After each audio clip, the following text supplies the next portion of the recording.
I've seen it where there's been picket signs outside. Yes, that too.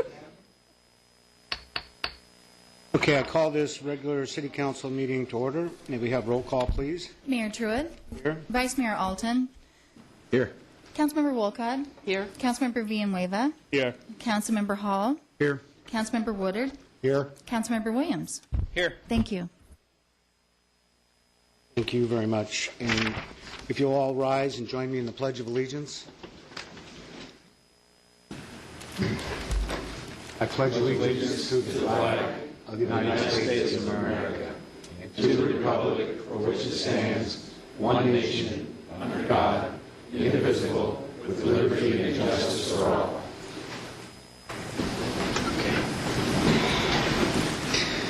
Thank you very much. And this evening for our invocation, we'll have Doug Troyer from West Valley Bible.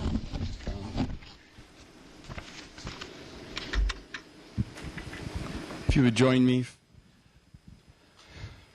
Father, we just thank you for this time that we can gather together. And Lord, you say in your word that we are to pray of first importance for rulers and for all those who are in authority. So I lift up to you tonight, not just this room and these people, but I lift up our nation's leaders as well. President Obama, Lord, I pray that you would just give him great wisdom and peace and discernment. And Lord, I pray that for our Congress and for our governor and for all those that you say that the heart of the king is in the hand of the Lord and that you turn it where you wish. And so, Lord, we just thank you for that. I do praise you for these men and women who are willing to sit up here and be leaders for us. I thank you for that. I thank you for the sacrifice that they give. Lord, I know that you will bless them for that. And I do pray for wisdom for them and discernment for their agenda tonight, that it would go smoothly and that it would be pleasing to you and honoring to those who hear, Lord. And your word says that if we lack wisdom, to ask for it and you give it. So we ask now in this place that your wisdom would be here and that you would meet with us here in this place. And it is in the name of your Son, Jesus, that I pray. Amen. Amen. Thank you very much. Move to current events report. Mr. Hall? Is it me? I believe it's you. Thank you, Mayor. Let's see. First, I attended a Compassionate Surprise meeting, and one of the things we talked about, which I'm involved in, is a golf tournament of teenagers and seniors at Sun Village. Lynn Connor is organizing the tournament at Sun Village, and Pastor Robert Cross is putting together the kids. And it'll be April 30th at 3 o'clock, and the sign-up is at the Sun Village Golf Shop, Pro Shop. I think we've got about 24 seniors so far. We're building up to 36. So anyway, I went to the Chamber breakfast. Also went to the Hotel Association meeting. They're still working on that bike rally in September. Hopefully they can put that together. I went to the Imagine Spa ribbon cutting. What a nice spa that is. Wow. It's in the Belmar Shopping Center, and it's really, really a nice operation. I also went to the health fair at Interfaith and attended the public input budget meeting, which was interesting because it was a pretty good attendance. I'd say we probably had 30 people, but the most of it was about transportation. And then we just have the National Citizen Survey tonight, and that's one of our weaknesses is transportation. The people were very vocal about keeping Dial-A-Ride and also reinstalling the express bus that we were considering taking away. Hopefully we go into a budget retreat tomorrow and Saturday and we can find the money to fund that, keep that bus, but it's going to be up to you guys. I mean, I also went to the Coyote Lakes HOA, and Nick Messia and Lieutenant Rhodey were there. Nick did a great job answering questions about, we're doing some improvements there on Union Hills to make it safer, and the Coyote Lakes people had some issues about some traffic and et cetera, and Nick did a great job answering their questions. Lieutenant Rhodey did a very good job of talking about some of the police enforcement and speed control out there. So I really thank them. They did a great job. Also, I attended the Sun Village HOA meeting today. I happen to be on the board, so I have to attend.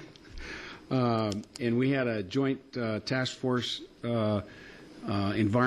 joint environmental task force presentation regarding the hot asphalt plant that is proposed to go into the Agua Fria River right next to Coyote Lakes. And it was a very good presentation, and I think it really raised the level of awareness of Sun Village people. Although it's next to Coyote Lakes, that it could impact Sun Village, it's going to impact Sun City West and Sun City. And there's a big hearing in Ventana Lakes, April 29th at 10 o'clock in the morning.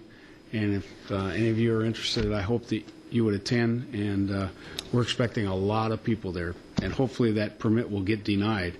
We have also included Congressman Franks' office, and he's assigned a person to learn all she can about it. Her name is Sherry Farrington, and she's going to be at that meeting. And I talked to her yesterday, and she confirmed. So Congressman Franks has really weighed in on it. He wants to learn all he can about it because it's a health issue. It's our health. And so anyway, that's all I've got, man. Thank you very much. Mr. Woodard. Let's see.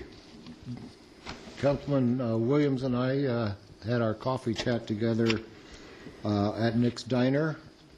It's always an interesting time when we get a chance to sit with some of our constituents and talk with them.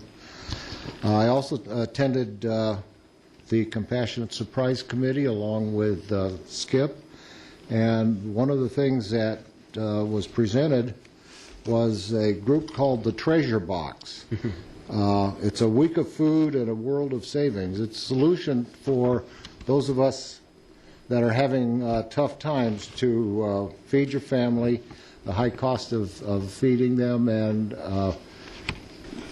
they've got it down pretty good. You can feed a family, let's see, $75 to $100 of food at the local store. You could purchase through them for only $30. So I have the information. If anyone wants to check into this, it is available here in the city. You could give me a call at the council office, and I'll have that available and can give it to you. Also attended the 3 budget hearing input meetings from the public. It was interesting. Sun City Grand was well attended, and a great deal of interest and concern about Dial-A-Ride. Sierra Montano was not as well attended. And then here at City Hall on Monday night, we had a group of people, and it's a lot of interest in Dial-A-Ride and service into Phoenix on the buses. And I can tell you the council will be working on that over this budget retreat in the next 2 days. I also went with Skip to the Hotel Association. It's very encouraging to see them working together and trying to develop tourism, which will, of course, help their business, but it will also help all of other businesses in Surprise that sell goods, the restaurants, the shops, the Circle K's, whatever. And they're working on a pretty energetic project for September. I attended the Kingswood Park HOA, and I was really quite pleased to find that there was a group of lights that came through from the backside of Kingswood Park School up to Honeysuckle, and the lights had been damaged, and we weren't sure who damaged them. We weren't sure who they even belonged to, but Kingswood Park stepped up and repaired those and did a really great job, and they recycled their streetlight poles. That really was impressive. Then I attended the MAG Health Services Committee in Phoenix yesterday. That was my first time at their meeting, so it was an educational experience for me. They had speakers on, as we come up into summer, the possibility and probability of heat-related deaths and what the cities can do to help prevent that. And as that information gets funneled down, I'll get it out to the city. There's things that we can do within the city that will help that situation. The other thing that I'd like to talk about is Relay for Life. The Cancer Society's Relay for Life is going to be May 1st. It's at Valley Vista High School. And if you are a caregiver, if you are a survivor, or if you are a patient suffering with cancer or afflicted with cancer, this relay is for you. It's to honor you. It's to recognize the sacrifice that these people have made. And it's a fundraiser to strike out cancer. And I just kind of, I don't know if the camera can catch it, but I walked in this morning and I had this shirt. It says, whoever said winning is everything never had to fight cancer. And I was tickled because I found out that this was given to me by Jacqueline, who spoke at our council meeting 2 weeks ago. And I had written her a letter, and I'd used this term, and she brought it in and had it put on my desk this morning. And I thought, what better place to wear it than to council meeting tonight? We have young people. This is a fifth grader that is dedicated to beating out cancer. And I just think that's great. And I hope she beats me out of the money I promised her. And I guess that's all. Councilman Williams. Thank you, Mayor. Just to go off that, Jacqueline Caruso is the young lady, and she came up here and she had the courage to come up and stand up and talk to the council. And if you replay that council meeting on TV, you'll see Jacqueline speak May 1st, 6 p.m., Valley Vista High School, if you want to walk with Jacqueline. And I know Lily from the Arizona Republic wrote a nice blog piece that outlining some of her personal history. I'll be out there in remembrance of some family members that I lost to the disease, and hope folks can share in that experience. Met with Councilmember Woodard, and we'll continue our meetings, our community meetings at Nick's Diner, second Saturday of every month. The next one would be May 8th over at Nick's Diner, so come on out. A couple weeks ago, I attended a Health Occupation Students of America state conference down in Tucson, and we had a number of students here from Surprise, Willow Canyon High School, healthcare students that competed in dozens of medical skills competitions. And as a result, they represented the Dysart schools in their high school very well. And they'll be having the opportunity to go, whether they go or not, they can afford the trip, to nationals in Orlando, Florida. And the HOSA, that's the organization, is a well-recognized group nationally, and there's a lot of good networking opportunities for these kids. So we are grooming some future medical professionals there, and congratulations to those students that were successful in that competition. I had an opportunity to speak with the Cub Scouts, and that was interesting. I'm a high school teacher. I wasn't used to the 8, 9, 10-year-olds other than my own kids. So that was an interesting group. But I really appreciate the experience. Danielle Blake invited me to speak to them on leadership. They had a camp this past Saturday, and I had an opportunity to do so, and I want to thank them.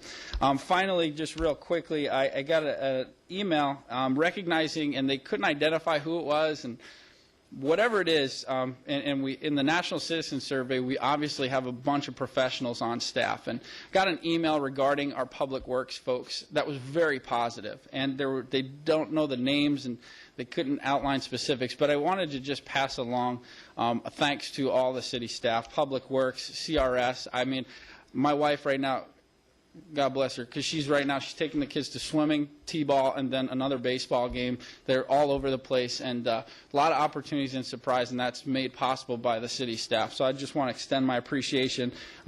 When they do good things, it makes everybody look good, and it makes us all look good. So thank you for making me look good. Appreciate it. Thank you. Councilwoman Wolcott. Thank you. Well, I guess first of all, Councilmember Alton and I had our first dual coffee which was the first Tuesday of the month, and we're going to continue that first Tuesday coffee.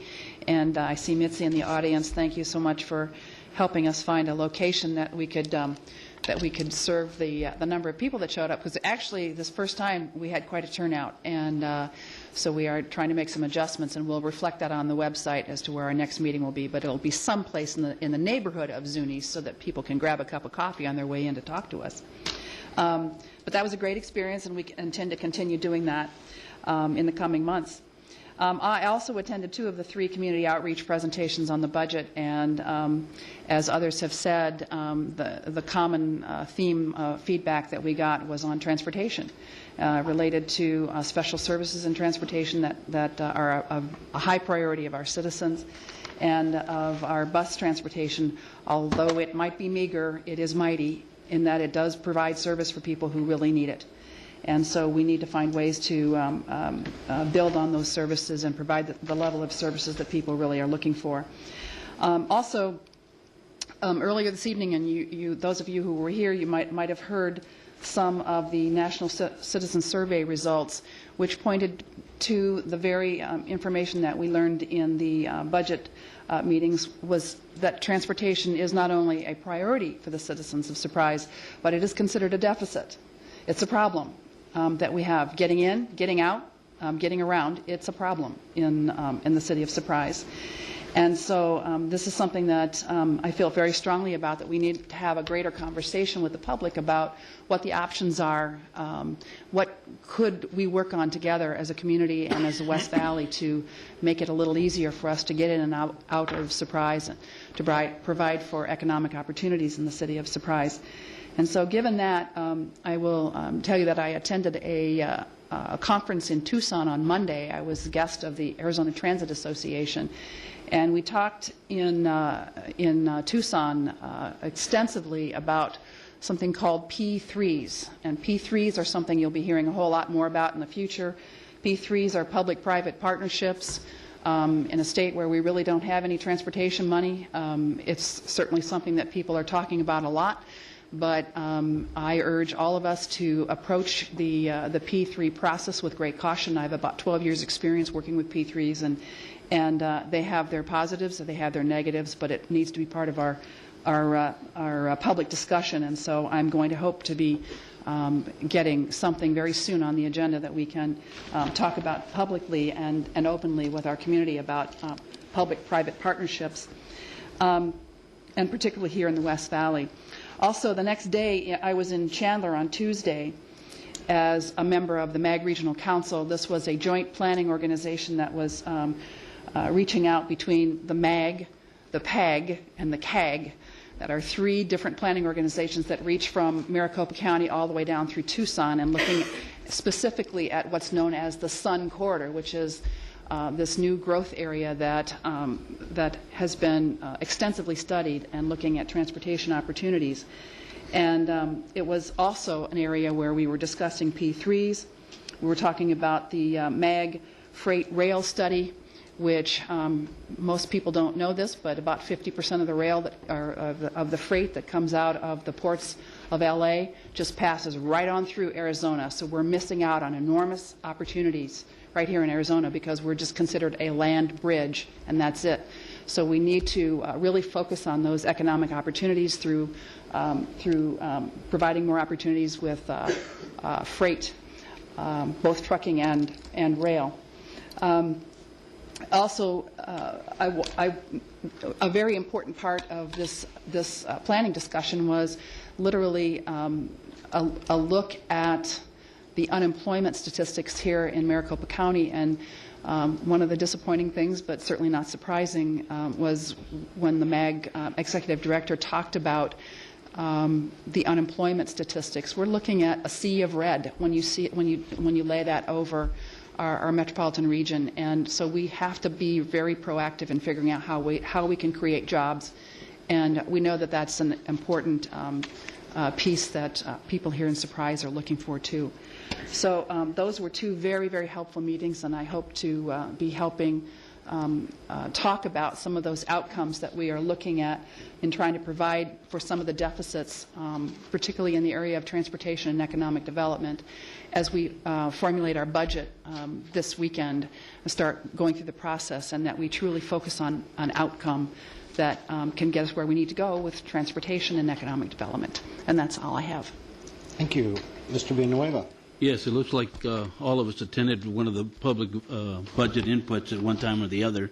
And like everyone else mentioned, dial-a ride is one of the top priorities that we have. And also, they mentioned the budget retreat that we're going to have. It will be Friday and Saturday, starting at 3 o'clock, and it will be on Channel 11. Is that correct? Mm-hmm. Yeah, so if you don't have an opportunity to attend, you can watch on the channel. And also, on a personal note, I had my 50th anniversary high school reunion, and it was great to see some of the students that I really hadn't seen maybe 30 or 40 years. So it's great to have that. And also, it was on Friday and Saturday, so I wasn't able to join on the cleanup. So, and that's my excuse for not being there. So that's about it. Thank you very much. Vice Mayor Alton. Thank you, Mayor. And for the sake of saving some time, I attended a lot of meetings. But I would like to bring some news out, though, and that is that this Saturday at Marley Park they're hosting a health fair. And I encourage everyone to get in their cars and go on up to see Marley Park. I believe it's in the Heritage Park area. I plan on being there, and if anybody would like to speak with me regarding anything, that's fine. I always like to talk to people. So that's it, Mayor. Thank you. Thank you very much. Last council meeting, I mentioned that I was taking a whirlwind trip to Washington, D.C. to represent Surprise along with about 60 other delegates from across the state, and I'll be coming back to you with the formal report on that. It was a pleasure to go out to Speed World, where they had the Lucas Oil off-road races, and be able to say a few words on behalf of the city of Surprise. It's supposed to be televised on CBS in a couple of weeks, and so it's always great to go out and promote the city. Something that was very moving for me this past week was over at Valley Vista High School. They had a mock DUI collision, and the police and the fire worked with Connie Lord of SAD, Students Against Destructive Decisions, and the stands were filled with high school students, and the whole way they worked everything out was extremely moving and very emotional, and I know that it's going to give our students and the adults that were in attendance real pause to think about those decisions they make, especially as they relate to drinking and driving or riding in a car with a driver who has been drinking. And so I applaud our police officers and our fire who really showed us what they do when they go on a scene like that, right down to from the crash, dealing with the victims. But the part that was most difficult for me was when the officers needed to go to the door and talk with the parent and explain that they'd lost a child. It just was totally moving. And so I hope that it has every effect and positive impact that it was intended to. It's a great program. I attended a couple of MAG meetings myself this week on behalf of the city. And tonight I'm not attending the Next Steps graduation program because I'm here chairing this council meeting. But the Next Steps started a couple years ago in conjunction with American Association of University Women, who became mentors to 25 to 30 young women who were at risk. And they worked with them for 2 years, and I had the privilege of being with them through the whole program, not at every meeting, but at the very beginning and many times thereafter. And what it was is they would have presentations by women leaders throughout the state. They had the opportunity to meet with Governor Brewer and many others. And the difference the change that took place in these young women, they were frightened little girls, and now they're confident, bold young women who are going to be a real asset to our community. So sorry I can't be with you all, but my heart is there. My pleasure to make two proclamations this week. May 2nd through 8th is Surprise Drinking Water Week, and Thursday, May 6th, is designated as a day of prayer and surprise to go along with the National Day of Prayer. So those two proclamations have been signed by me. Now I'd like to take a few minutes to talk about the census. And over the past several months, our 2010 Census Complete Count Committee has undertaken many initiatives to raise awareness about importance of the census. Excuse me. I, too, have joined in and enlisted about 1,400 eighth grade volunteers who took a census magnet home, put it on the refrigerator, and promised me that they would encourage the adult in their household to fill out that census and send it in right away. Well, I think it's working. It has worked. Another of these initiatives involved reaching out to other schools and school districts. We partnered with Natterburg School District and asked them to include the census in their curriculum and also to challenge students to make sure their parents were returning their census forms. One of our Complete Count Committee members donated 2 karaoke machines for the 2 elementary classes with the highest participation rate. And I'd like to ask Donna Bone, a second grade teacher from Natterburg Elementary School, and Angie Mason of Desert Oasis Elementary School to step forward to accept their prize from Mr. Robert Proctor of Cool Blue. We will take a picture of them when you do. If you'll come forward, and Mr. Proctor.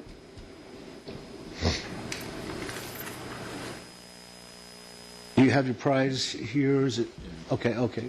Maybe you can kind of gather over there. We certainly appreciate your efforts, teachers and Mr. Proctor, for being so generous in our community.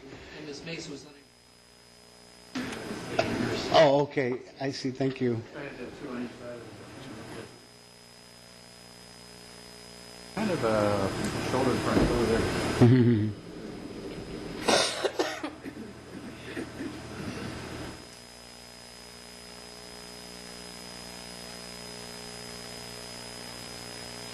Thank you.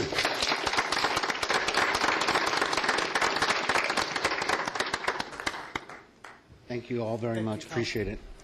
I also want to share with everyone that the City of Surprise has been one of the highest census return rates in the county. In the country, excuse me. Thank you, Skip. The U.S. Census Bureau formally recognized Baltimore, Maryland, Charleston, South Carolina, Minneapolis, Minnesota, and Surprise, Arizona as cities that have exceeded the 2000 census figures. And we should attribute that fantastic news to the efforts of our Complete Count Committee. And I believe some of them are here with us tonight. So would Complete Count Committee, would you please stand? Ken. Yeah, okay, there's Mr. Nolan. Thank you, every one of you, very much for your efforts. You did a great job and deserve to be proud of yourselves. We're proud of you. Thank you.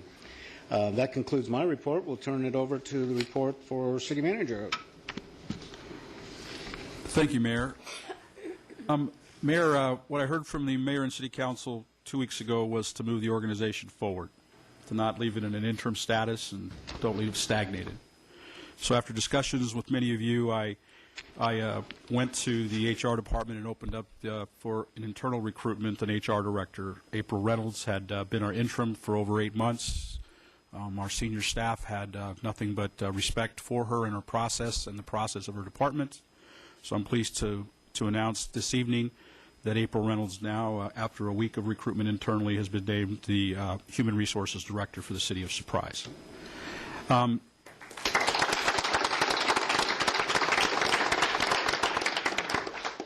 Secondly, as before I was asked to take this interim director leadership position, I was overseeing the Economic Development Department.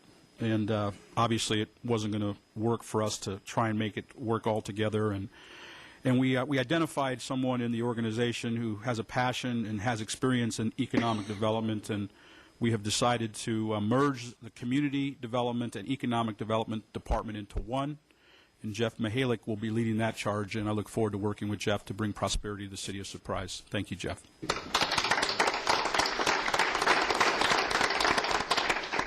And Mayor and Council, as you know, last week a letter was delivered to City Hall by the Surprise Police Employee Association, known as SPIA. The letter outlined a number of issues the association has with the police chief, and since that time I have met separately with SPIA representatives and the police chief to talk about evaluating and addressing the concerns in the letter. I have expressed to everyone involved my commitment to being fair, unemotional, as we examine the issues. I am working with our HR department to identify a process that moves this review forward. The process will not be a race, nor will it be a marathon. We will complete the identification of that process as quickly as we can, and all interested parties, including the public, will be made aware of the process once it's in place. I will make sure the facts are evaluated fairly, in a calm and unemotional atmosphere, where people feel safe to articulate their feelings and concerns. This is my commitment to SPIA. This is my commitment to Chief Hughes, all city employees, the mayor and council, but most importantly, the residents of Surprise. Last Friday afternoon, I sent correspondence to SPIA, the chief, and others, and I said that while the HR processes are underway, it is a policy of the city and its employees to not act or speak publicly on personnel matters that are being reviewed. Regrettably, since that time, I've had to deal with several issues, and I have expressed my concerns to those involved, and I'm addressing those concerns today. As stated previously, when the evaluation process is in place, it will be made known publicly. Until that time, there is really no further statements to make on this issue, and I respectfully remind all involved this is an HR personnel issue, and we should all adhere to HR policy moving forward. I appreciate the cooperation from everyone. Mayor, this is my report. Thank you, Mr. Coronado. Appreciate that. And we're getting ready to go to the call to the public. And in the spirit of your report, sir, and your request, we're recognizing that at this time, talk and speculation on either side is not profitable for a fair and equitable process, and that the council is the wrong body to hear any concerns that might be expressed or support. And I'd like to go over just a couple of documents that guide us as a council. And the first one is item 10.4 of our council policies and procedures, and that is a limitation regarding public comment and reports. And item number C says oral communications during the city council meeting may not be used to lodge charges or complaints against any employee of the city or members of the body, regardless of whether such person is identified in the presentation by name or by any other reference that tends to identify him or her. And then it goes on to say any such charges or complaints shall be submitted during normal business hours to the city manager for appropriate action. So we will not be taking public comment in order to provide the most even playing field for all involved in this particular situation. And I also want to appreciate my council, because we've been directed by city attorney, city manager, that because this is an administrative issue, it is not a policy making issue. It is not within the purview of this council to make any decisions, nor is it appropriate for us to make any speculation or to make any public statements that would unfairly skew either side. And I'd like to reference section 2-148 of our city code, and it's called non-interference by council. And it says, neither the council nor any of its members shall direct or request the appointment of any person to or his removal from office by the city manager or any of his subordinates, or in any manner take part in the appointment or removal of officers and employees in the administrative services of the city. Except for the purpose of inquiry, the council and its members shall deal with the administrative service solely through the city manager, and neither the council nor any member thereof shall give orders to any subordinates of the city manager, either publicly or privately. And I want to take this time to congratulate this council, because this is an emotionally charged issue, and there are opinions on both sides. And our constituents look to us for a response. And each and every one of us, I think, has been very consistent in assuring that fairness takes place, and resisting the temptation to make any response, regardless of what our personal opinion is. So I know that in the call to the public, we have folks that have that were intending to speak tonight on the letter of no confidence, and those we're going to set aside for that time when it's appropriate. And if what we will do is go to call to the public for other items that aren't part of this this whole discussion. So do we have public members that would like to speak on things other than this particular issue? I have a couple that are marked, and a lot of them are not marked properly. Okay, well, those that say what aren't the marked, we'll topic call is. them off. We'll call their names off, and if it was for this particular issue, then we'd ask them to identify themselves, and then to address this issue in the way that it's been laid out by the city manager, city attorney, and through the council policies and procedures and city code. Okay, well, the first person is Ken Wright.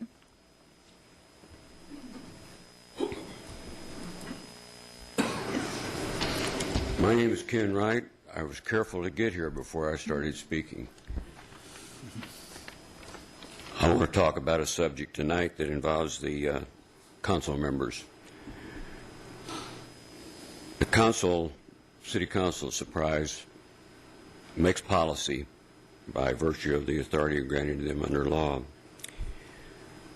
The council recently adopted a set of policies and procedures, and tonight I want to talk about Section 13.10. I am asking the council to review the application of Section 13.10 of the public statements and correspondence of the recently approved council policy and procedure manual, specifically written records generated by the mayor and other council members. This is not a political statement. I have no personal axe to grind. I supported the mayor, and I still support the mayor. I want to make that very clear, and I'm not part of any political agenda of anybody. The question, does Section 13.10 permit the mayor to bypass requirements of the applicable language in this Section 13.10? If the answer is yes, then the full council should simply acknowledge the mayor's authority, and he can keep on making those statements. If the answer is no, the full council should consider appropriate action, including the consideration if the mayor should be granted a waiver to the general application of 13.10. Personally, I don't think that's possible, because the full council is responsible for making policy. Their particular communications are available. They will be provided to the council, and I'm not asking for any punitive action. That's not the purpose. I'd like to see the council get together and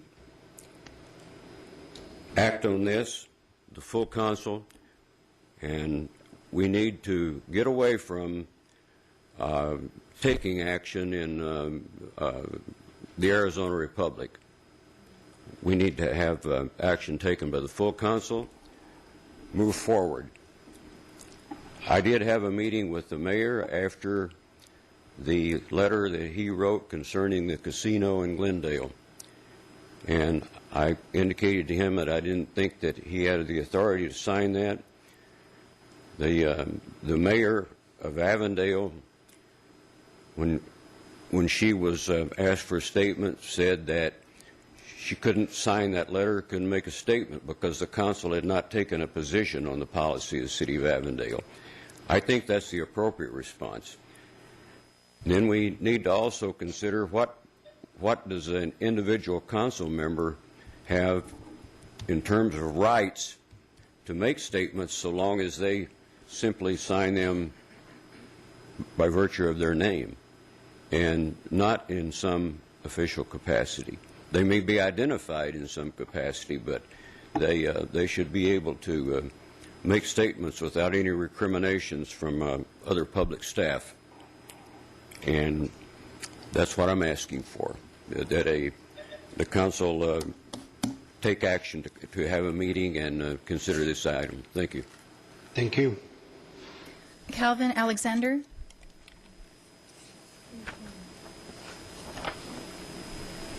Richard McGee.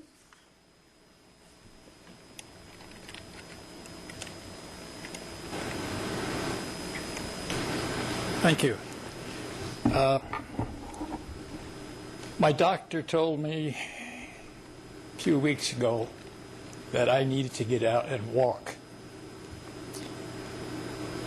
2 miles several times a week. Well, now I'm about ready to call him and ask him, are you trying to kill me because of the bicycles riding on the sidewalks? I've been hit in the back with no warning 3 times in a month. I spent the last 2 days of my time going to police department. I'm in Sun City Grand, by the way, is where I live, which is basically retired people.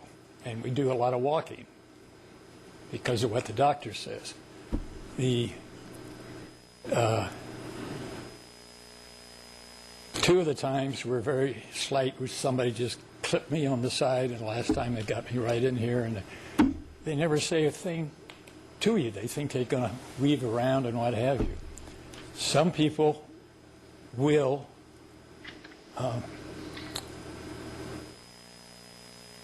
let you know they're there loud enough so that you can do it. Unfortunately, what happens is you generally are turning to see where they are, and then bang, there's the bicycle. It's right on top of you. Okay. Enough of that. It's dangerous out there. So I said, well, let's go find out what's the law. I spent 3 hours at in this area right here yesterday trying to get hold of someone at the police department because the receptionist at the front said, no, this is the police are the people who would know what that is. I finally got a call back from the guy that was supposed to take care of it, and I won't throw his name out, but he said, I don't know what the answer to that is. Let me look it up. He didn't know if the bikes were allowed on the sidewalks or not.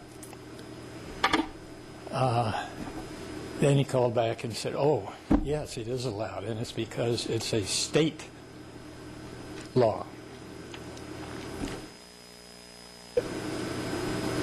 Everyone that I have talked to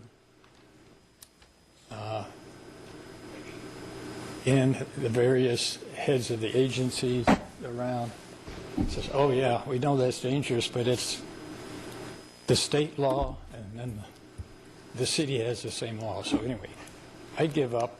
I'm willing to put my time in if there's any interest here in trying to save some poor people from getting clobbered by bicycles,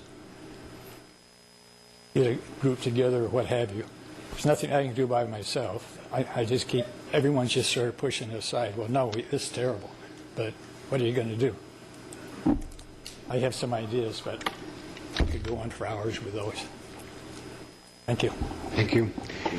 Just point of clarification for folks that are attending this council meeting for the first time is that when they're called to the public, you won't hear a direct response from the council because it's inappropriate at that time. But we do ask that you make contact with a staff member, or the staff member makes contact with you, gets your name and number for future discussions. Is there anybody else that's here other than the one item we're not discussing? I have several forms that are just marked with call to the public. I don't know what the description is. Okay, would you read those names off? And again, appreciate that there's folks out here that have strong opinions on both sides, and appreciate that you understand that the integrity of the process is paramount to the city and to all involved. And so if your name is called and you were intending to speak on that, then we ask that you just wave your hand and refrain from coming up. Okay, Severin Hall. Michael Gregory, Lonnie Gregory, Amanda Gregory, Tim Murrell.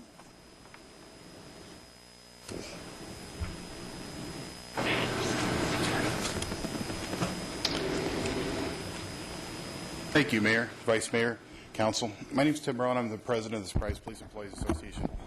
I would like to thank the Mayor and all who showed up to our mock crash. I really appreciate you being there. I think it was a great success, and I appreciate the Chief allowing us to put that on as well. I think we're going to put on more in the near future, and I would like all of you to attend. And if you guys can, I would really appreciate if you give Connie Lord all the thanks in the world, because if it wasn't for her, we wouldn't have the program, and the SAD students as well. And that's all I have to say. Thank you. Thank you. And once again, we do appreciate your participation in that and taking the time and the effort. Really educational. Thank you. The next person is Tom Jackson. Well,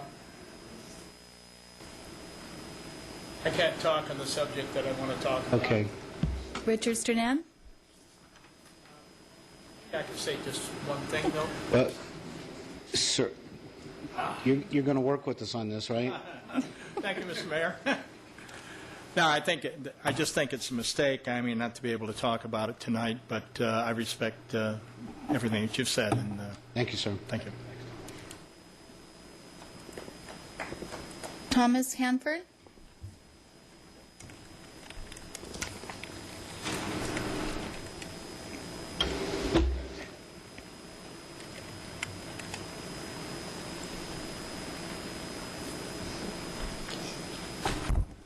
Council and Madam Clerk,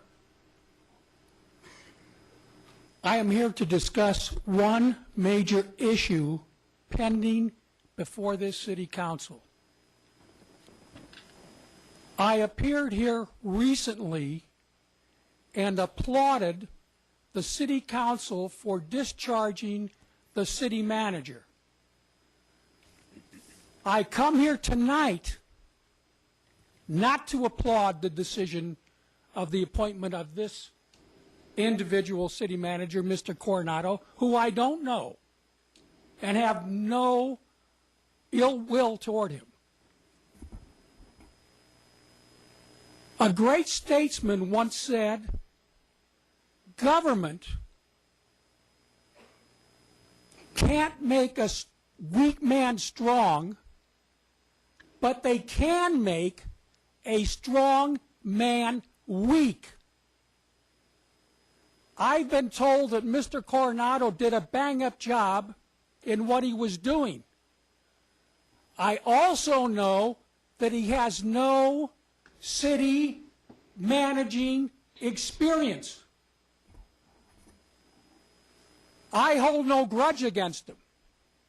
But I think that this city council owes the citizens of this community an interim appointment of a city manager with experience in that position. I've also read where the city attorney and someone else gave Mr. Coronado assurances that he could have his old job back after 3 to 6 months. That's nothing more than a gratuitous promise based on nothing. For all I know, this council can terminate his previous position, and there won't be any job for him to go back to. I know that there's an association of retired city managers who have tons of experience in this position, who go throughout the United States in times of distress, helping city councils and helping make tough decisions. This city council, when all these issues that Mr. Coronado was going to be dealing with have questions and issues arise, don't point the finger at Mr. Coronado. go home and look yourself in the mirror. I rest my case.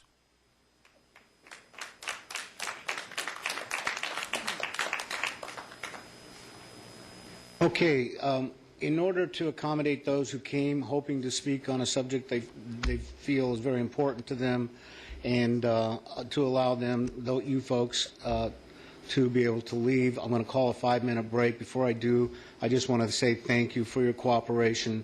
Appreciate it. Understand, this council totally understands that that there's strong feelings on both sides, and we totally support the city manager and our new HR director in dealing with this from an administrative position. So we're going to take a 5-minute break.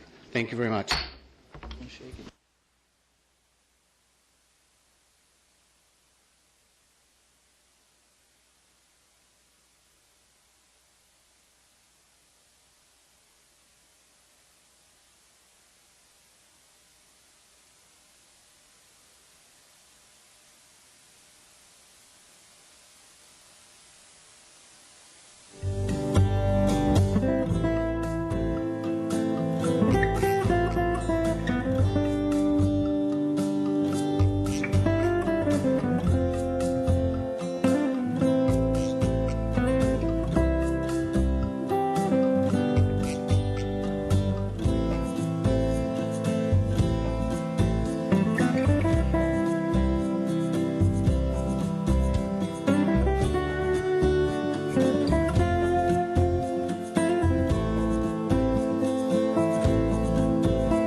Mike.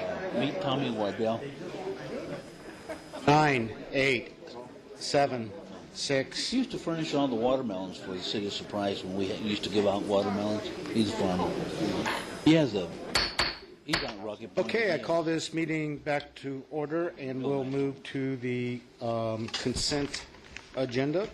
Is there anything on consent that council wants to ask a question on or possibly pull? Yes. Mr. Woodard. 6. Item 6, the minutes. Item number 6. Specifically, the minutes of April 8th. Okay. Is there something, comment or something we can do, or do you prefer to have it pulled entirely? It needs to be pulled. Okay, we're pulling item number 6. Anything else? Okay, then we'll look for a motion on the rest of the consent. Move to approve consent. Second. We have a motion and a second. Please cast your vote. 4? Oh, that's right. You don't have to hold on to it. Okay, and then I'll turn this over to you, Councilman, for item number 6.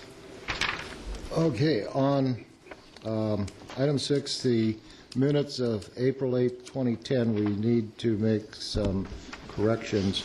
On item 7 on that agenda, we need to add the words, or the sentence, Mayor Truitt opened the public hearing, no public comments were received. We have responses, but we forgot to note that it was opened. Good call. Good call. And on item number 8, basically the same. We need to add above Vice Mayor Alton, Mayor Truitt opened the public hearing, no public comments were received. So, thank you very much for that, sir. The records will duly note that. Do we have an action on that now?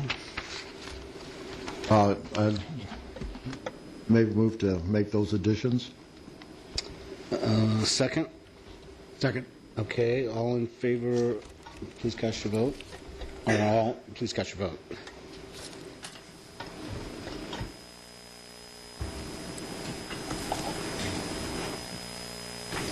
I still need Mike Waters' vote, please.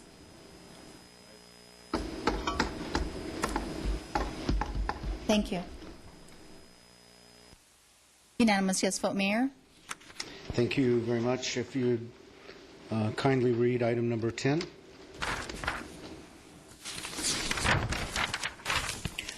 Item number 10, presentation and discussion of the Larson Allen reports. The report includes observations and recommendations made in the course of the review of specific accounting and budgeting practices, including payroll, accounts receivable, accounts payable, street light improvement districts, and investments.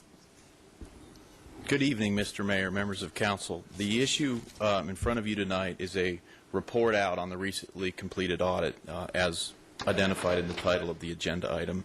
Just a couple of comments before I invite the audit staff to make the presentation, and then I'll have some concluding thoughts when they're done. But the report is very long, it's very technical, and that's for a reason. A lot of the processes that they looked at are very integrated. They're integrated with people, they're integrated with rules, they're integrated with regulations, and they're integrated with technology. So it's taken a while for them to do the work. It's very good work. We're very glad we have it. It's going to be a strong tool moving forward for myself and the staff.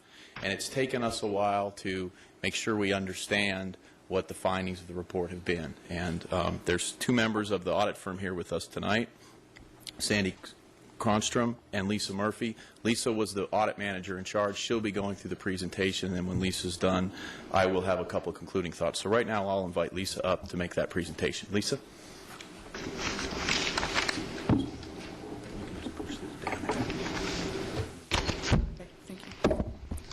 Good evening, Mayor and members of the City Council. Thank you for taking the time to listen to this report.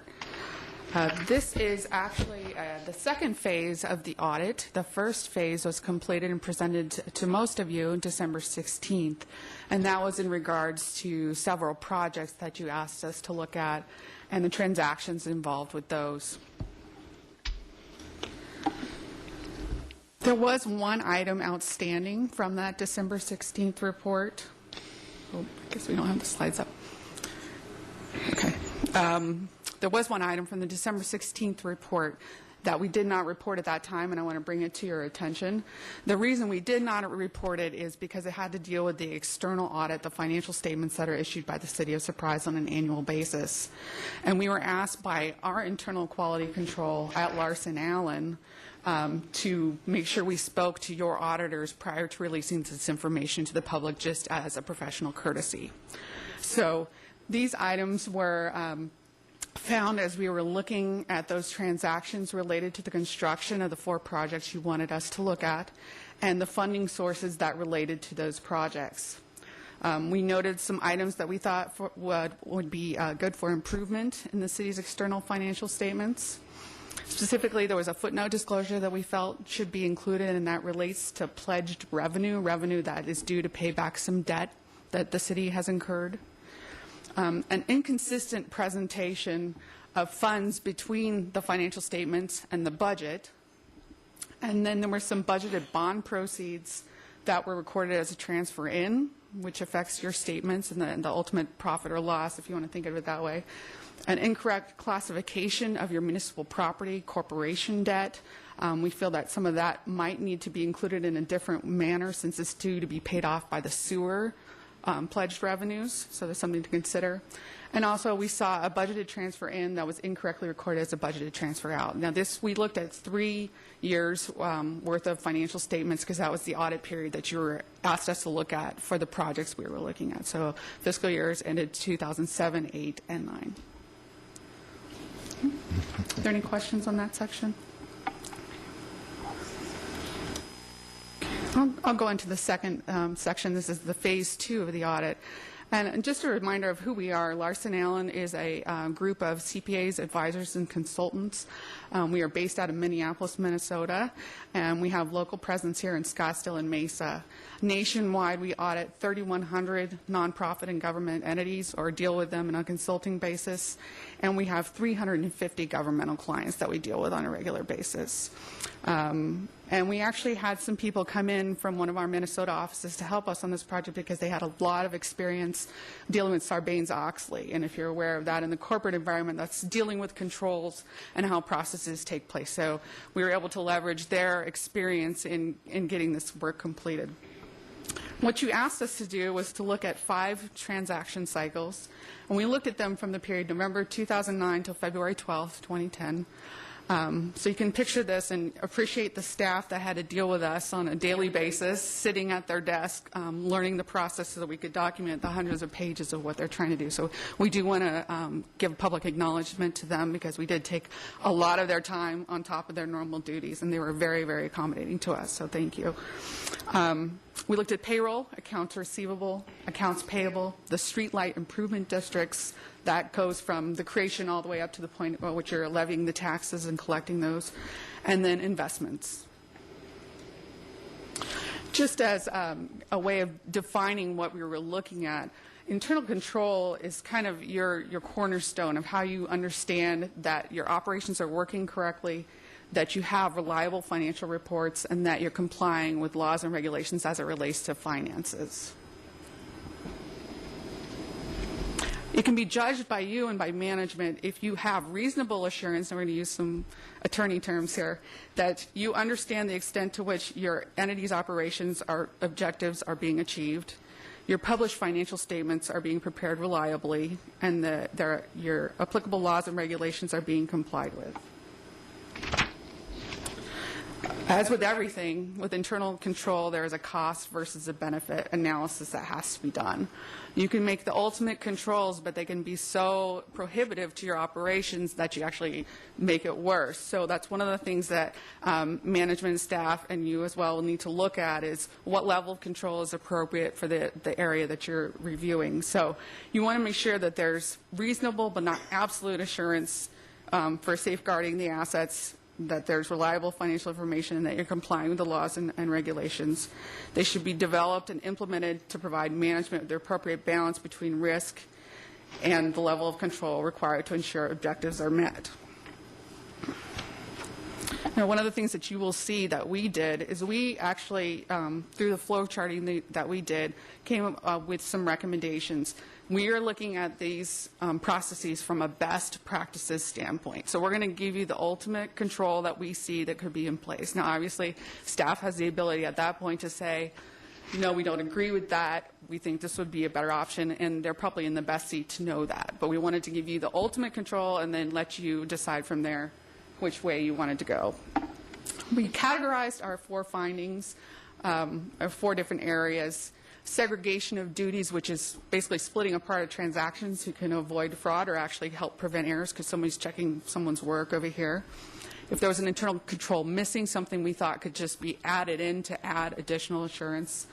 If there was an internal control improvement, such as, and this was one, probably the most frequent finding we had, was we thought there should be more formal documentation along the way as things are being approved. And this is something that we see as organizations tend to grow. You have to have a more formal procedure for things because it can't just be, well, I talked to the person over there or this. When you're looking at an audit trail, it's when did this person review it? Did they agree with the information? And the way to do that is to document it through a signature and a date or an email. Process improvement, we noticed some areas that just could be improved from an efficiency perspective or from a best business practices perspective. And I'm just going to walk through a couple of examples. We obviously have hundreds of pages of documents if you wish to read through those, but I just wanted to give you an idea of the kind of things we were looking at. The first one is, and I'm going to go with one example for each category here. Segregation of duties. There is a form that the CFO fills out in order to buy or sell investments for the city. Right now, there isn't a second person that kind of takes that and looks at it and says, does this make sense within the city policy? Is this an authorized transaction? There's somebody else that looks at it that actually does the transaction, but not from a perspective of, is this allowable? So we're just asking that there be another person involved in that transaction to make sure that it seems okay. Internal control missing. There was one area when we were looking at accounts receivable and revenue. There's a lot of money that comes in through court fines, and generally when you have a lot of cash and checks that are coming in, you want to have 2 people involved in that process, one person counting, one person verifying at all times, and we felt that would be a good recommendation. An internal control improvement. This is an area where control exists, but we felt there might be a better practice to do something. Right now, the accounting division manager will review the payroll liability, so all the things like retirement system and all those payments going on after the payroll, after they have been completed. So the money's already out the door, and then it's being reviewed. So we felt if that process could be changed a little bit, then you could make it more preventative rather than detective in nature. The last one was a process improvement. This deals with service agreements, services that are being provided to the city. Right now you have a legal form, a service agreement that is completed in the department area. That wasn't required to be given to the accounting area in order to pay the invoice. So we felt that that would be a good improvement, either a hard copy or just the ability for the accounting staff to go in and review the service agreements and make sure that the invoice complies with the terms of the agreement. Once again, I want to thank you very much for your time and thank all the city staff who helped us for the 4 months we were out here. Thank you so much. Thank you very much. Thank you. Thank you, Lisa. And as I said earlier, what I wanted to kind of do is wrap up the presentation in terms of what my comments are on behalf of the city. First off, this council and city employees are very committed to transparency when it comes to all actions of government, let alone financial. And that's what you've seen tonight. There was an audit undertaken. We're sharing those results with the public, not only in terms of the actual document themselves, but the presentation this evening. The recommendations, as Lisa alluded to, they're appropriate. They are best practices. And there are certain components of that are going to make this organization better. And for that, we're very appreciative of having those brought to our attention. As I said earlier, it's a beneficial tool for me and for the staff, and it's a roadmap for us to make ourselves better. This organization grew relatively quickly in a short period of time, and some of these recommendations are a result of that. The process you had, when you were issuing or paying 100 invoices a week, is going to be a different process when you're issuing 500 invoices a week or taking in 350 building permits. And that's what some of this is about, is just kind of catching ourselves up to this rapid growth that we experienced. And then from a more personal perspective for me, this is really timely information. As I've talked to all of you about, we're looking at the organizational structure of the finance department, and this is going to be beneficial for me to see some of the things where we can get some efficiencies and gain some economies of scale as I look at that ultimate organizational structure. And then the last thing, which for me is really the biggest takeaway of all of this audit, is it gives this organization a sense of what the benefits are of an internal audit function. What you see here are really 5 different internal audits. And typically in an organization, you might review one of those functions every year over the period of 5 years. And here, they did it in a very condensed time. But from a policy perspective and from where I sit, this is the real value of this product, is to have a discussion relative to, as we look at reorganizing the financial department, financial services, is how does internal audit function and how do we want to allocate resources to do that. It's not fair to ask staff to be the doer and the auditor, and we need to pull those apart as best we can. And when you do that, it makes both sides done a lot more effectively and efficiently. So I, too, want to thank Larson Allen for their audit. The staff is taking this in stride as a way to make ourselves better, and that's what it's all about. We're more focused on what will be and not what was or what is. So with that, I'll turn it back to the council. Lisa and I are here to answer any questions you may or may not have. So with that, Mr. Mayor, I'll turn it back to you. Mr. Hall. Thank you, Mayor. I'm totally on board with the internal audit function. We just need to figure out how to do it, how you want to do it. I don't know about the rest of the council, but I'm on board with it. My question relates to Ide Bailey and the audit that they did. Does that warrant us changing auditors?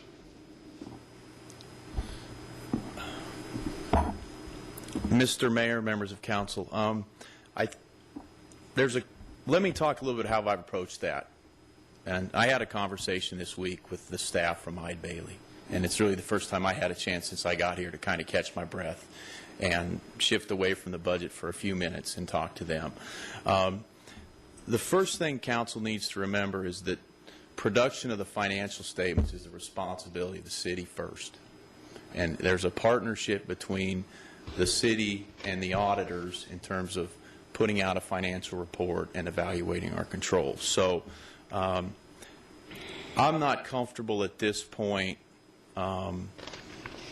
making any recommendations about our auditors, but I want to emphasize that these are our financial statements, and the better financial statements we put together, the better audit we're going to get. Right. And that's essentially the spirit of the conversation I had with them earlier in the week, is that we both need to get better. Okay. And I'm going to get us better. I can't control what you do. Yeah. So understand that that's where this organization's headed. And I'm comfortable after that meeting that they understood the message that I was delivering. Okay. And we'll see how we go through this audit cycle. I appreciate that, Scott. The second part of my question is, based on what Larson Allen found, are we going to have to recast any of our financial statements? There's a couple of issues that Larson Allen had brought up. There's quite honestly a couple issues that I had brought up in addition to some of the findings they had that we discussed with Ide Bailey. We're in the process of assessing how we will address those as we put together this year's financial statements. And I think it'd be appropriate for us when we get that resolved to bring that back to the council as part of sort of the closeout report for fiscal year 10. But at this point, I think it's premature to know exactly what we're going to have to do to restate those financial statements. Okay. Vice Mayor Alton. Yes, thank you. Scott, great job. I am also very, very concerned that we haven't had an internal audit, have a designated person to do that, one that doesn't necessarily report to you, but possibly reports to the mayor and council. It's just like any corporation. The bigger they are, the more of the audit function resides at the board, and access to the board, only to the board. When do you think that you might be able to bring some scenarios to us as to how this might work? Is it going to happen before the budget? Is it going to happen at the budget meeting tomorrow night? Is it, when do you expect to be able to come to us? Mr. Mayor, members of council, Vice Mayor Alton, no, it's not going to happen as part of the budget process in the retreat tomorrow. I haven't had enough chance to get my arms around the scenario. I can tell you that I've communicated to the city manager as well as the assistant city manager that the organizational structure will be up and in place by July 1st. And I think over the next 30 days I'll be at a point where I can start moving the different pieces around, and then I'll give us basically a month to get everything settled, so that my objective is, as we head into this year's audit, the new structure is in place and it's clear for the staff what they will be working on and what their role will be in the organization. But I need a little bit more time to sort that out. Okay, and this, again, has been another helpful tool to help me do that. Sure. Mr. Woodard. Scott, I definitely agree with Larson Allen, with you, with Skip, in regards to an internal auditor. We definitely need that. I agree with Mr. Alton that it might be best to have that person report either to one of the city managers or the council directly, and that's, of course, no reflection upon you. It's kind of the way that, in my history, internal auditors have worked.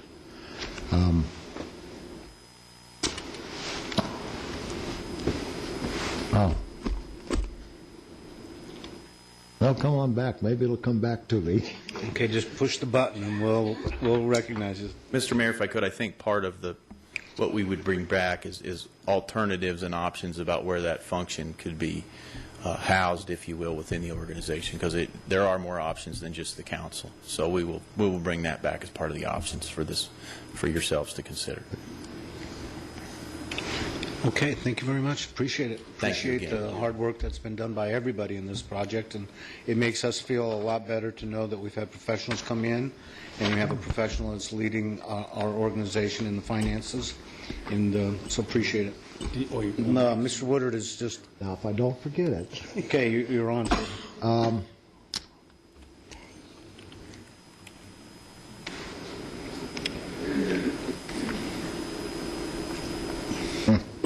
You lost it again? Yeah.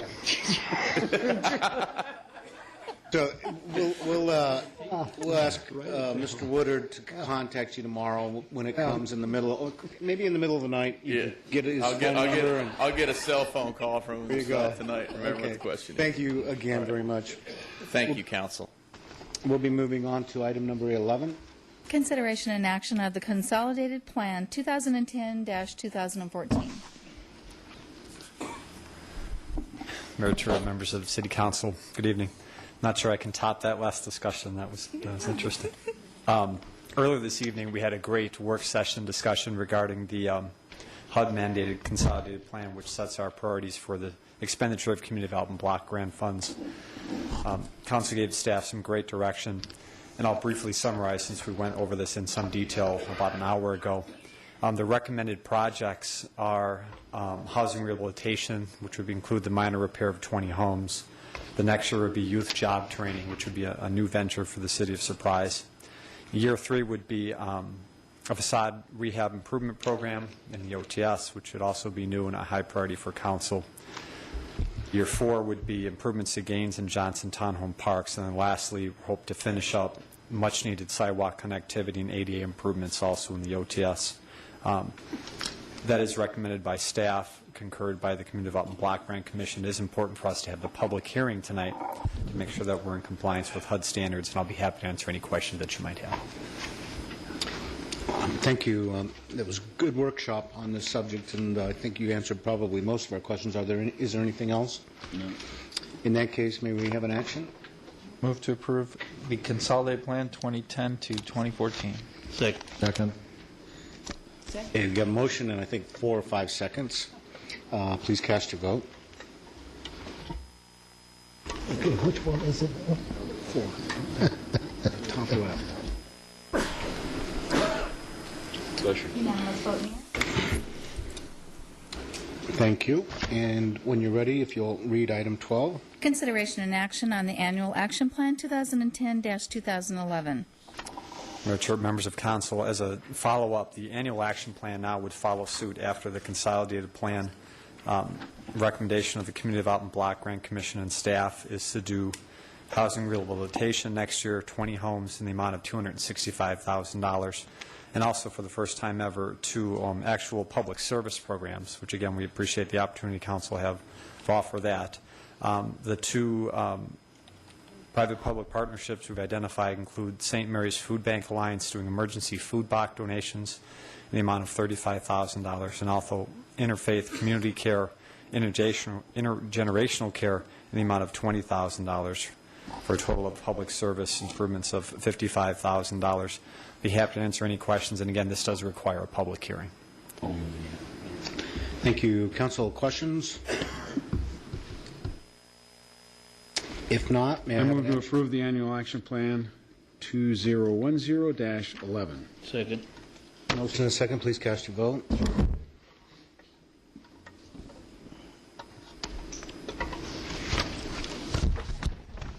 Thank you. And when you're ready, item number 13. Consideration and action on a budget transfer in the amount of $117,091 for unforeseen grants to community development to continue funding the home housing rehabilitation program. Good evening, Mayor, members of the council. The transfer that you're considering today is administrative transfer necessary in order to implement the home housing rehabilitation program. Answer any questions. Thank you. Council, any questions? Action, please. Move to approve a budget transfer in the amount of $117,091 from unforeseen grants to community development to continue the funding the home housing rehabilitation program. Your turn. Second. Motion and a second. Please cast your vote.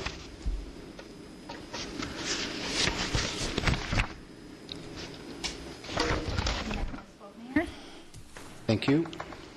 Consideration and action on ordinance 2010-8, an ordinance of the mayor and council approving a rezone for Moon Valley Nursery, case FS 09-249, consisting of approximately 2 acres. Are you going to be presenting at one time both items 14 and 15? Yes, sir. Okay. Thank you. Good evening, Mayor, Council, senior staff. I'm here tonight to present presentation for Moon Valley Nursery, FS 09249, and this is a rezone and a replat. Just to give you an idea where the proposed site is, it's right off of Dysart Road and Grand Avenue on Cottonwood.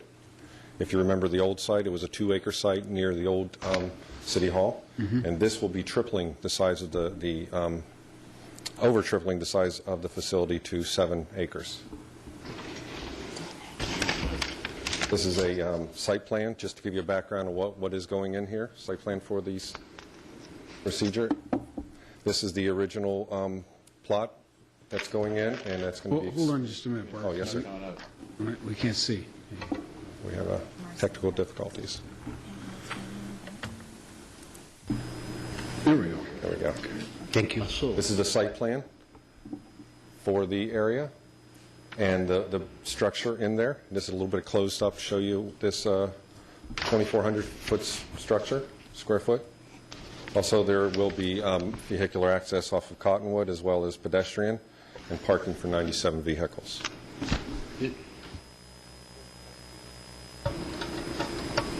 Aren't we supposed to have 2 exits?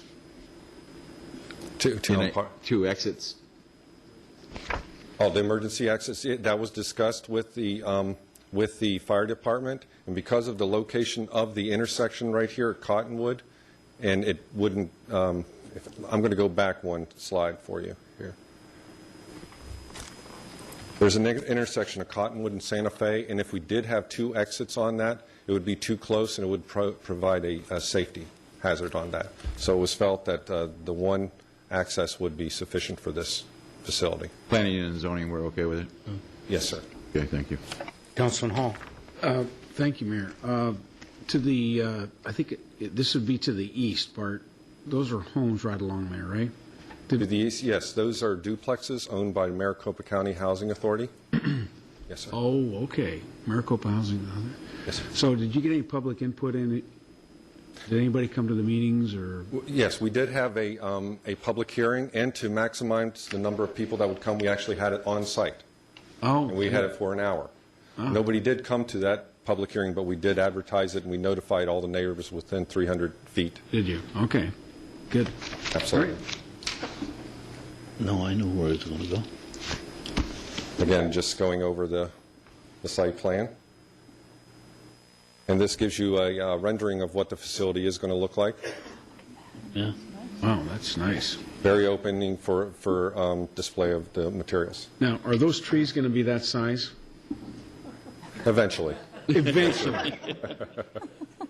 We get burned once? Well, we have a better chance with them than some of the others. Yeah. They're a tree company. Yeah. As I said, this was the first action. Item 14 is rezoning, and what you're seeing now is the present zoning there. Over to the right is the residential, the duplex owned by the Maricopa Housing Authority. Community commercial surrounds the site and is most of the site, and we have IP, which is an industrial zoning to the south. What this will do is take that little bit of I-15 and change that to community commercial. The second part of the action is item 15 is the plat, and simply this is to take out the property line through the middle and join those two properties together. That concludes my presentation, barring any questions you may have. Okay, thank you very much. This item does require a call to the public, so I hereby open this to the public. If there's anybody from the public that would like to speak on item number 14, please come forward at this time. Seeing no one, I close the call to the public. Council, are there any questions? Move to approve ordinance 2010-08. Second. Motion and a second. Please cast your vote.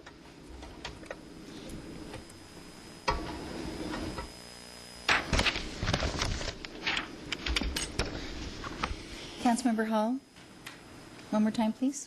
Me? Thank you. Unanimous vote, Mayor. Thank you. If you'd read item number 15 Yes, for consideration us, and action on Resolution 2010-35, approving a final plat for Moon Valley Nursery. please. Thank you. Item number 15 does require a call to the public, and so therefore I open this to the public. If there's anybody from the public that would like to speak on item number 15, please step forward now. Seeing no one, I close the call to the public, and I turn to council. Questions, concerns, or action? I move to approve Resolution 2010-35. Second. Motion and a second. Please cast your vote. Mine isn't lighting up at all. Yeah, oh, there it is. There it is. Hold on just a moment, please. I'm sorry.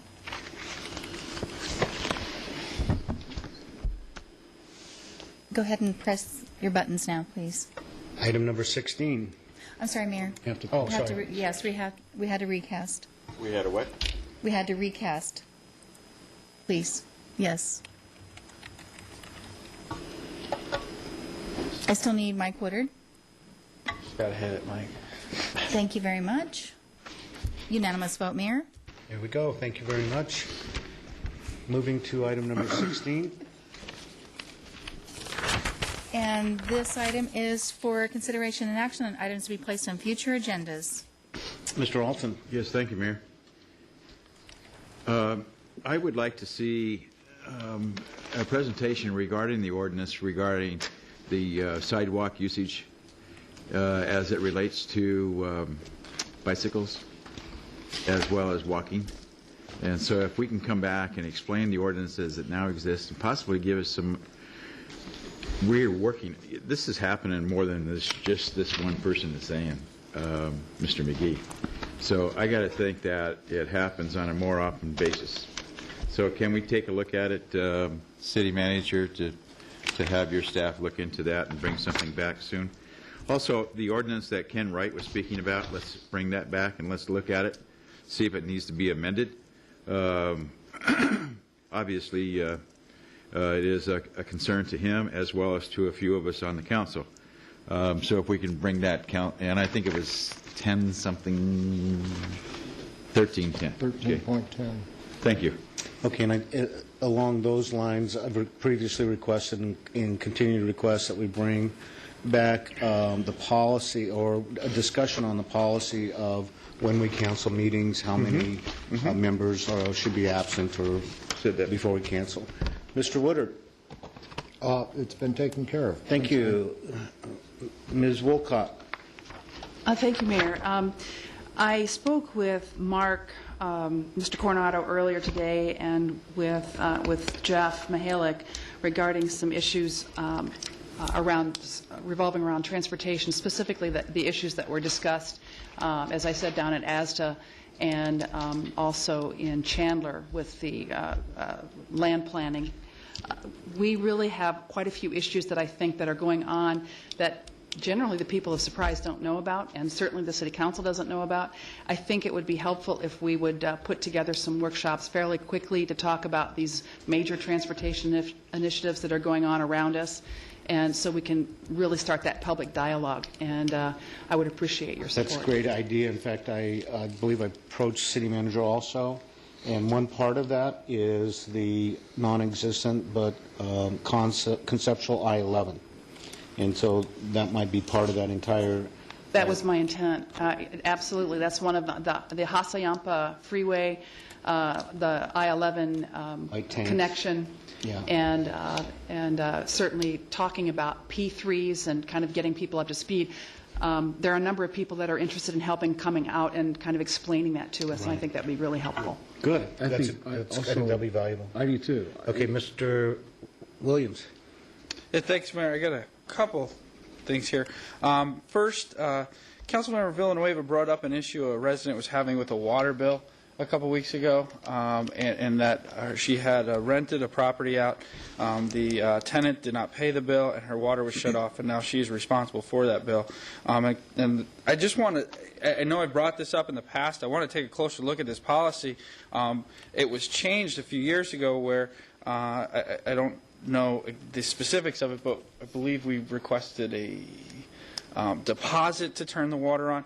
Something needs to be done where it's communicated with the land owner or the property owner that they are either responsible for that, or can we look at a system where we're holding the tenant responsible and that debt is carried over with that individual? So one or the other, something needs to be communicated, because I've gotten additional phone calls since that meeting on that, and this has been something that's kind of gone on, festered the past 6 to 12 months for some folks.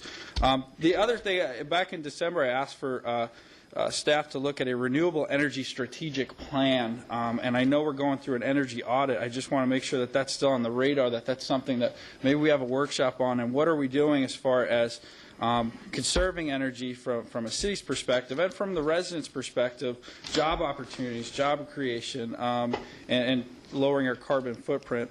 And also along that strategic plan idea, when we talk, one of the biggest things that we're lacking transportation, Councilmember Walcott has touched on several times this evening, and job creation, and with that, the spirit of that is future higher ed opportunities within the city, and let's create a vision for that and formulate a strategic plan for that, and have a workshop discussing those issues. Yeah, that's good. Mr. Woodard. Yes, just clarification, because I've seen 2 different times today the beginning of our council retreat on Saturday. Is it 8 o'clock in the morning? Is it 9 o'clock in the morning? Because I've seen both. Well, let's turn to the city clerk, and can you give us a starting time, starting ending times for The agenda Friday? is posted for 8 a.m. Friday? Okay. We'll start on with Saturday. We'll start with Friday. And 3 p.m. tomorrow.